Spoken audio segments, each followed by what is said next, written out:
We'll now have some discussion time since all the presentation is done. I do have a question about this thing on the, as Auke mentioned about their strategic policy on R&D in defense.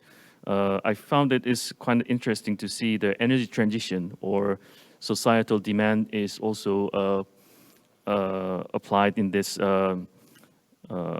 in strategy, and also you could see the Dyneema at DSM is working on the bio-based materials to really to align with the policies and the climate change and all that.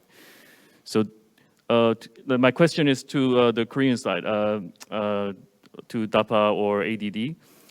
Do you see this kind of also trend in the Korean armed forces as well? For instance, using zero emission vehicle or ship in the future Korean armed forces, or using more eco-friendly or bio-based materials than the conventional petrochemical materials? Currently, we don't have any explicit policies aimed at going green in defense. We do have some interest in electrifying propulsion, but the primary focus of that is efficiency and silence, but not environmental concerns. Okay. Actually, that was the question that I would like to ask Dr. Lo Kapsi. So at your presentation, you showed us that you are seeking for the environment-friendly power technology.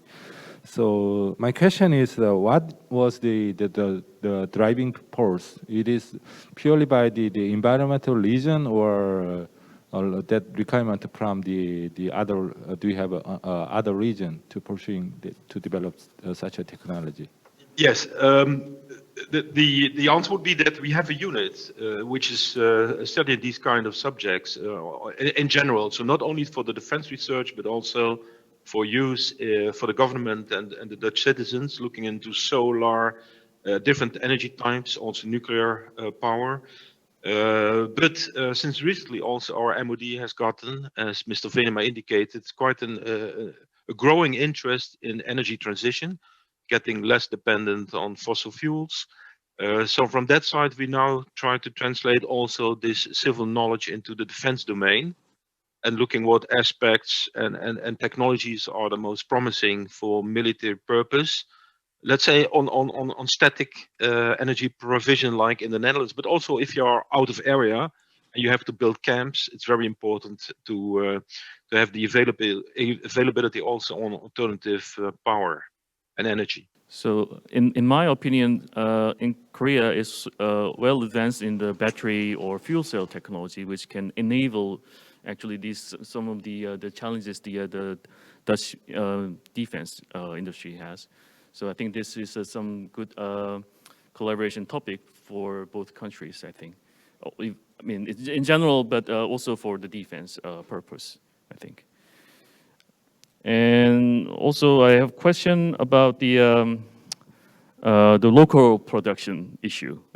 This is very also controversial issue I think in Korea, because Korea, as far as I know, we are always facing threat of the total warfare.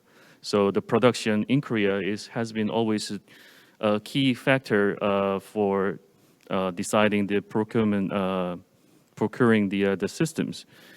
Do you think there is some changes in this policy, and how important it is for the Korean defense authority to choose from foreign product to Korean made? I'd say it's very important. For example, we try to domestically produce and research pretty much everything, but so far some technology has to come in from abroad. And for example, very advanced systems such as the F-35, you just buy the whole system from abroad. Even today, downstairs, there was a seminar on a new policy called the Buy Korea Defense, which might come into place very soon, and which will place explicit guidelines on how much local content will have to be in a weapon system for it to be considered as a viable option by the acquisition process. Okay, thank you. And for Auke, is that also the case in the Netherlands? I know the Europe is becoming in like a one market, so for the Netherlands, I think it's more flexible on this. What's your view on this? I don't want to talk too much about Europe because I don't think, in essence, there is a level playing field in Europe. There's still a lot of national interests involved, especially in the defense sector. So, looking at Europe, yes, we work to get this level playing field on the one hand, but I think first and foremost, we want to be sure that Dutch companies have a good place in the European context. So I think that is a nuance I want to make. More specifically, we attach great value that we have a defense sector in the Netherlands. And like I said in my presentation, we have higher esteem of that value because of the changing security environment. If we look at critical technologies, there can be new technologies, but also if you look at radar systems, for instance, we are aware of the fact that this is critical to our national security. So there is a growing interest not just to protect that, but to further that as well. And of course, it goes further than the defense domain. It is an overall trend that technologies are important for national security and our economy. So I think what we see is a trend to rely more on yourselves. What, of course, is the difficult part. There is more money involved if you want to do that. Of course, there are more societal needs. You talk about the elderly, the sick, especially these days. That is very important to remember that. So there's education, but there's also security. So I think the overall trend is that the Dutch defense sector will become more important in this changing security environment than it already was. And from an economic view, the defense sector provides a substantial contribution to the Netherlands economy. It's in billions of euros. So that's what I would like to say about that. Thank you, Auke. We are a bit over the time, but I have two last questions to our R&D Institute of both countries.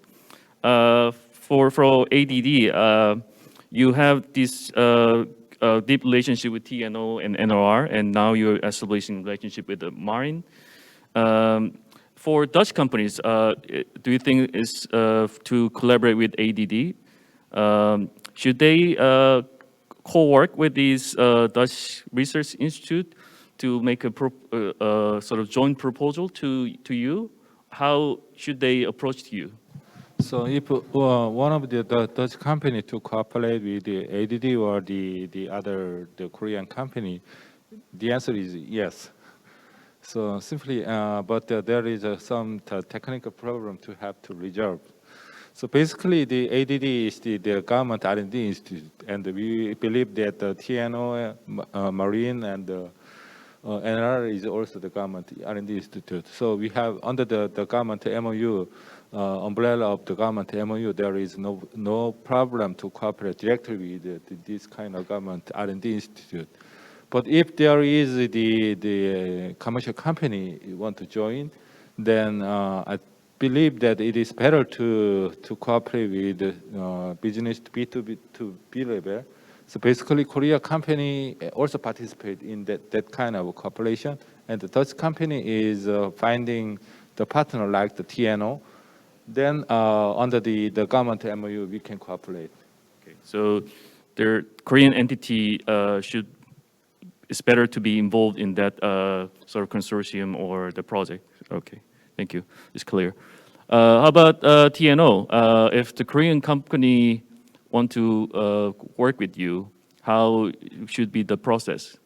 Yes, well, let's start by saying that it's part of a mission to help industries to become more competitive. So about 1/3 of my turnover of the roadmap is international contract research. So we're quite used to working for companies in Europe, but all over the place. I mentioned the examples of Raytheon or what we do with Rheinmetall. And of course, we can collaborate also with South Korea. Of course, it needs approval by our government and our MOD, but that's clear. Yeah, you can always approach me. I think I have put my email address also on my presentation. So you can reach us, and then we can find a moment to meet by Teams or otherwise physically after the Corona time, and find out what we can do for you and what we can do together. So yeah, an open invitation. Be welcome to visit us also in the Netherlands. Let's see how we can help each other. My last question is to Jinny Kim from the DSM. As a Korean working working for a Dutch company, is there any advice of you on what are the cultural gap between these two countries, Netherlands and Korea, to work together? What was the biggest challenge for you when you were working with the Korean partner within the Netherlands company? Okay, that is a very difficult question to answer. Okay, because maybe my colleagues is watching me. Huh? I didn't thought about it. No, that's okay. I think as a Korean in the DSM, I think it's important thing is that to let them understand what kinds of project, what is opportunity in this Korea, and we have to really explain to them who is our partner in Korea. So, because I think the Dutch people is very logical, based on based on the logic. Yeah. So it's very important for Korean people to give reasonable, understandable reasons. Yeah, I think that's all. Yeah. Thanks for answering this difficult question. I also thought a lot about it as I'm a Korean working at the Dutch government, but I still, I mean, there is certainly gap in the culture, and I think it is always important to know more about others. So I think this kind of webinar in COVID, this is the only way we can communicate bilaterally. So I hope this gives you some information and also the motivation to work further. So okay, so it's time to end the today's webinar. Thank you very much for all the presentator and viewers today. I also like to thank all the staff members who has here supported us. I hope we can someday, as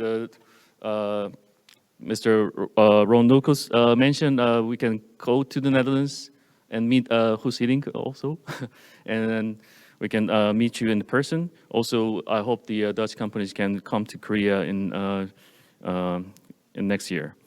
So please note that the program is not over yet. Kotra Business Matching Program, KODAS, is still going to take place later today. So Kotra already arranged some time slots for the multiple meetings for you.